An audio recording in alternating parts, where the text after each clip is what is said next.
ಸದ್ಯಕ್ಕೆ ಕೋಣೆಗೆ ಹೋಗಿ ಮಲ್ಕೊಂಡು ಆರಾಮಾಗಿ ನಿದ್ದೆ ಮಾಡಿ, ಮಿಕ್ಕಿದ್ದು ಬೆಳಗ್ಗೆ ನೋಡ್ಕೊಳ್ಳೋಣ. ಸರಿ ವೈದ್ಯರೇ. ಶುಭರಾತ್ರಿ.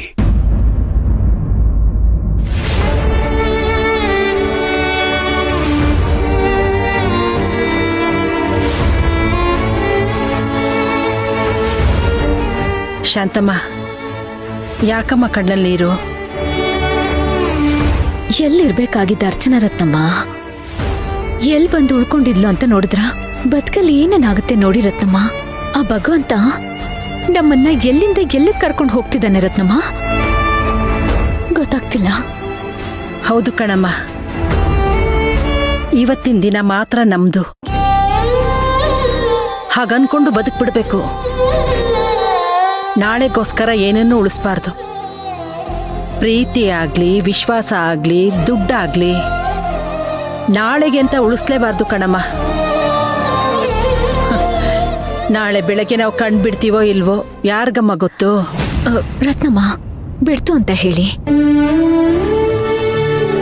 ನಾನೇನೋ ಮಾತಾಡ್ತಿದ್ದೀನಿ, ನೀವೇನೋ ಮಾತಾಡ್ತಿದ್ದೀರಾ. ನೀನು ನಿಜ ಮಾತಾಡ್ತಿದ್ಯಾ, ನಾನು ನಿಜ ಮಾತಾಡ್ತಾ ಇದ್ದೀನಿ. ಹೌದಾ ರತ್ನಮ್ಮ? ಮಂಕುತಿಮ್ಮನ ಕಗ್ಗದಲ್ಲಿ ಡಿವಿಜಿ ಅವ್ರು ಹೇಳಿದಾರಂತೆ, ಆಕಾಶದಲ್ಲಿ ಹಕ್ಕಿ ಹಾರೋದಕ್ಕೆ ಯಾರ್ ನಕ್ಷೆ ಹಾಕೊಡ್ತಾರೆ ಅಂತ, ನೀರೊಳಗಡೆ ಮೀನ್ ಈಜೋದಕ್ಕೆ ಯಾರ್ ದಾರಿ ಹಾಕೊಡ್ತಾರೆ ಅಂತ. ನಮ್ ಜೀವನನ ಅದ್ಯಾವ ಶಕ್ತಿ ಅದ್ಯಾವ ಕಡೆ ಕರ್ಕೊಂಡು ಹೋಗುತ್ತೋ ಯಾರು ಗೊತ್ತು. ಬದುಕಲ್ಲಿ ನಾವೊಂದು ಗಾಳಿಪಟ ಅಂತ ಹೇಳಿದ್ದಾರೆ. ನಿಜ. ಪಾಪ ಕಣಮ್ಮ ಅರ್ಚನಾ, ಇಲ್ಲೆಲ್ಲೋ ಬಂದು ಹೀಗಿರ್ಬೇಕು ಅಂತ ಯಾಕೆ ವಿಧಿ ಈ ತರ ಆಟ ಆಡಿಸ್ತಿದೆ? ಅಣ್ಣಂಗೇನಾದ್ರೂ ಅವ್ರ ತಂಗಿ ಇಲ್ಲಿದ್ದಾಳೆ ಅಂತ ಗೊತ್ತಾಗಿದ್ದಿದ್ರೆ ಫಸ್ಟ್ ಇಲ್ಲಿಂದ ಕರ್ಕೊಂಡು ಹೋಗಿ ಅವಳನ್ನ ಮನೇಲಿಟ್ಕೊಂಡು ಪ್ರಪಂಚದಲ್ಲಿರೋ ಎಲ್ಲ ಒಳ್ಳೊಳ್ಳೆ ಡಾಕ್ಟರ್ಸ್ಗಳನ್ನ ಕರೆಸ್ಬಿಡ್ತಿದ್ದ ಅಲ್ವಾ?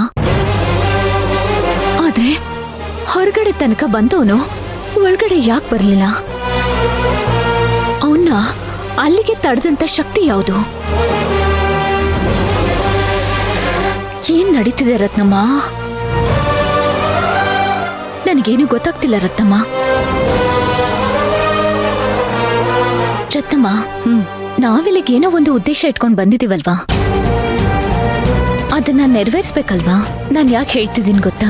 ಅವತ್ತು ಹೊರಗಡೆ ಬಂದಿದ್ದ ಅಣ್ಣ ಒಂದೇ ಒಂದ್ಸಲ ಅರ್ಚನಾ ಅಂತ ಕೂಗಿದ್ದಿದ್ರೆ ಅವತ್ತು ಅರ್ಚನನ್ಗೆ ಯಾವ ಟ್ರೀಟ್ಮೆಂಟು ಬೇಕಿರ್ಲಿಲ್ಲ. ಅಣ್ಣನ್ ಧ್ವನಿನೇ ಅವಳನ್ನ ಎಬ್ಬರಿಸ್ಬೋದಾಗಿತ್ತು. ಅಲ್ಲೊಂದ್ ಪವಾಡನೆ ನಡೆದು ಹೋಗ್ತಿತ್ತು ರತ್ನಮ್ಮ.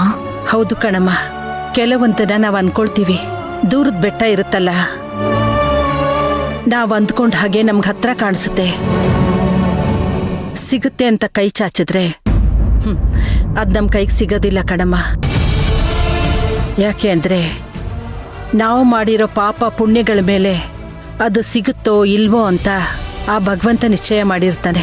ಹಾಗಾದ್ರೆ ನಾನು ಸಿಕ್ಕಾಪಟ್ಟೆ ಪಾಪ ಮಾಡಿದ್ದೀನಿ ಅಂತ ಹೇಳ್ತಿದ್ದೀರ ರತ್ನಮ್ಮ? ಅಯ್ಯಯ್ಯೋ ನನ್ನಮ್ಮ, ನಾನೆಲ್ಲಮ್ಮ ಹಾಗೆ ಹೇಳ್ದೆ? ನೀನೇ ಪಾಪ ಮಾಡಿದ್ಯಾ ಅಂದ್ರೆ ನಾವೆಲ್ಲ ಯಾವ ಲೆಕ್ಕ? ಇಲ್ಲ ರತ್ನಮ್ಮ, ನಾನ್ ಸುಮ್ನೆ ನಿಮ್ಮ ಹತ್ರ ಪ್ರಶ್ನೆ ಕೇಳ್ದೆ ಅಷ್ಟೇ. ಈ ಜನ್ಮದಲ್ಲಿ ನಾವೇನೋ ಮಾಡದೇ ಇರ್ಬೋದು,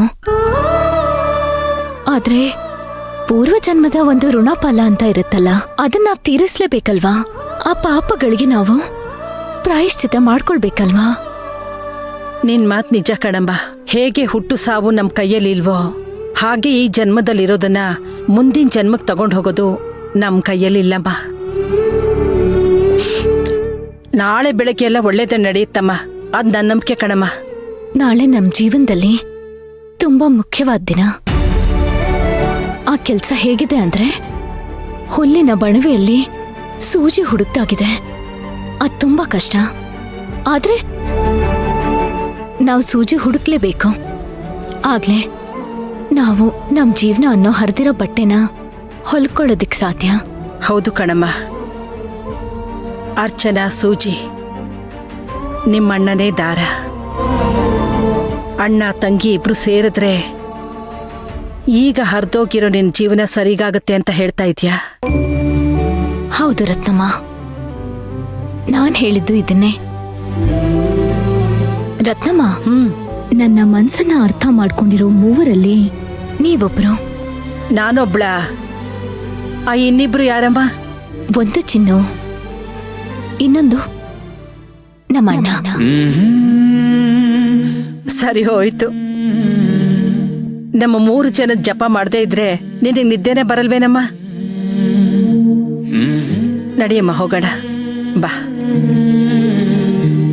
ಸುಮತಿ, ರೀ ಅಡಿಗೆ ಆಗಿದೆ, ಊಟ ಮಾಡ್ಬಿಟ್ಟಣ. ಅಲ್ಲ ಮಾಡೋಣ.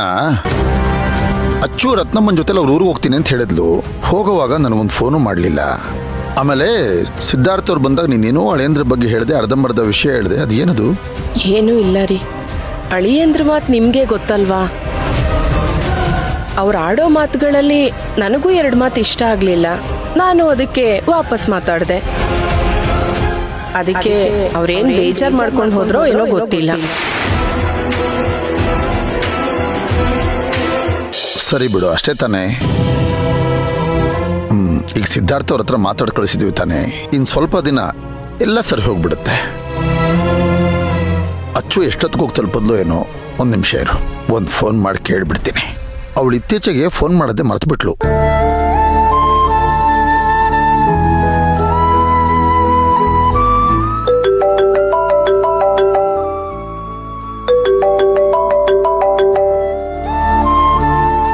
ಹಲೋ ಅಣ್ಣ. ಅಮ್ಮ ಅಚ್ಚು, ಪ್ರಯಾಣ ಚೆನ್ನಾಗಾಯ್ತಾ? ರತ್ನಮ್ಮ ಅವ್ರ ಊರು ತಲುಪಿದ್ರ? ಹೋಗ್ಬೇಕಾದ್ರೆ ದಾರಿ ಮಧ್ಯೆ ಏನು ಅಡೆತಡೆ ಆಗ್ಲಿಲ್ಲ ಅಲ್ಲ? ಊಟ ಮಾಡ್ದಕ್ಕಂದ? ಅಯ್ಯೋ ರೀ, ಒಂದೊಂದೇ ಪ್ರಶ್ನೆ ಕೇಳಿ. ಈ ತರ ಒಟ್ಟೊಟ್ಟಿಗೆ ಕೇಳಿದ್ರೆ ಅವ್ಳು ಯಾವ್ದಕ್ಕೆ ಉತ್ತರ ಕೊಡ್ಬೇಕು? ಸುಮತಿ, ನೀ ಸುಮ್ಮನೆ ಇರು. ಅವಳು ನನ್ನ ತಂಗಿ. ನಾನೇನ್ ಪ್ರಶ್ನೆ ಕೇಳ್ತೀನಿ, ನಾನು ಉತ್ತರ ಕೊಡ್ಬೇಕು ಅಂತ ಅವಳು ಗೊತ್ತು. ಅದು ಅಲ್ಲದೆ ನನ್ನ ತಂಗಿ ಹತ್ರ ನಾನು ಹಿಂಗೆ ಮಾತಾಡೋದು. ನೀ ಸುಮ್ಮನೆ ಇರು. ಅಮ್ಮ ನೀನ್ ಹೇಳಕ್ಕಂದ? ಪ್ರಯಾಣ ಆರಾಮಾಗಿತ್ತು. ರತ್ನಮ್ಮ ಅವ್ರ ಊರಿಗೆ ಬಂದು ತಲುಪಿದ್ವಿ. ದಾರಿನಲ್ಲಿ ಯಾವ ತೊಂದರೆ ತಾಪತ್ರೇನೋ ಆಗ್ಲಿಲ್ಲ. ಈಗ ತಾನೇ ಹೊಟ್ಟೆ ತುಂಬಾ ಊಟ ಮಾಡಿ ಮಲ್ಗೋದಿಕ್ ರೆಡಿ ಆದ್ವಿ. ಇನ್ನೇನಾದ್ರೂ ಇದ್ರೆ ಕೇಳೋಣ. ನಾನೇನ್ ಅದಕ್ಕೆ ತರ ಕೋಪ ಮಾಡ್ಕೊಳಲ್ಲ, ಸಮಾಧಾನವಾಗಿ ಉತ್ತರ ಕೊಡ್ತೀನಿ.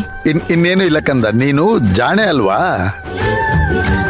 ಅದ್ ಸರಿ, ಆ ಊರಿನ ಒಳಗಡೆ ಹೋಗ್ಬೇಕಾದ್ರೆ ಜಾತ್ರೆ ತಯಾರೆಲ್ಲ ಹೇಗೆ, ಜೋರಾಗಿದ್ಯಾ? ಅಣ್ಣ, ಈಗ ತಾನೇ ಬಂದಿದೀವಲ್ವಾ, ಜಾತ್ರೆ ತಯಾರೆಲ್ಲ ನಿನಗೆ ನಾನ್ ಏನಂತ ಹೇಳಿ ಈಗ್ಲೇ. ಆದ್ರೆ ರಸ್ತೆಲ್ ಬರ್ಬೇಕಾದ್ರೆ ಆ ಸಂಭ್ರಮ ಕಾಣಿಸ್ತಿತ್ತು. ರತ್ನಮ್ಮ ಅವ್ರು ನಿನ್ ಪಕ್ಕದಲ್ಲಿದಾರಾ? ಇದ್ರೆ ಸ್ವಲ್ಪ ಫೋನ್ ಕೊಡ್ತೀಯಾ? ಹಾ, ಕೊಟ್ಟೆ. ಹಾ ಹೇಳಿ ವೀರಣ್ಣವ್ರೆ. ರತ್ನಮ್ಮವ್ರೆ, ಪ್ರಯಾಣ ಚೆನ್ನಾಗಾಯ್ತಾ?